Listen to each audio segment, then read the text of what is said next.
This isn't your situation. That's what you have to understand.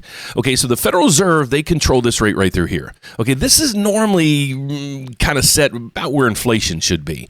So let's say inflation, well, they just came out with some numbers today. They're going to get more of these numbers this week. But let's just say on the high end, this is 3. Okay, so if this is at 3, the inflation that the Federal Reserve monitors, then why is the federal funds rate 1.25% to 1.5% higher than even an inflated inflation number, if that makes sense? Okay, so that's what they're looking at here. That's why they're saying this needs to be cut and start to come down. So let's get the rest of this thing. The PCE came in. We're going to get the final read or another read actually tomorrow, and we don't know what this is going to come in at, but I don't think this is going to spike tremendously. That's number one. Number two, the unemployment rate. It's staying sticky at 4.1. This is like historic levels right through here. Okay, now we have GDP. Everybody was saying, okay, the GDP is going to crumble. It's going to be negative. It's going to be what? It's now a positive 3. Now, this is going to get revised, but this is a far cry from a negative number. So if you look at this in general, inflation's in check, employment's in check, and we have a productive economy. If you look at this in general, you're like, okay,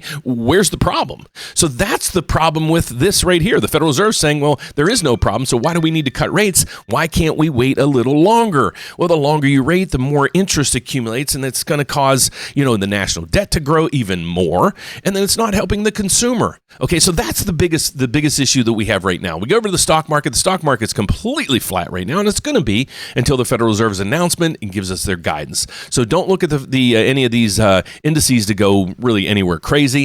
We have the 10-year Treasury up just a hair. Let's get over to oil, see what oil's doing. Whoa, this is at 69, folks. This is not good news. This is going to be inflationary going forward, but as we get the inflation numbers this week, this won't be built into this. But as this gets closer and closer to 70, it's not good news on inflation, folks, because oil, AKA, then gives in the gasoline and then is basically in everything that we use.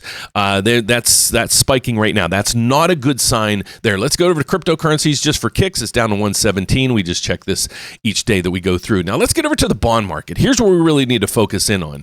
If you want to figure out what's going on with mortgage rates, just check in each day, because I go right to here. We don't look at the 10-year Treasury. We don't look at any other indices. We look at this MBS. What the MBS stands for is a mortgage bond. Think of it that way, but it's a mortgage-backed security bond that trades on Wall Street. Okay, so the yield on this thing is the biggest component of your mortgage rate.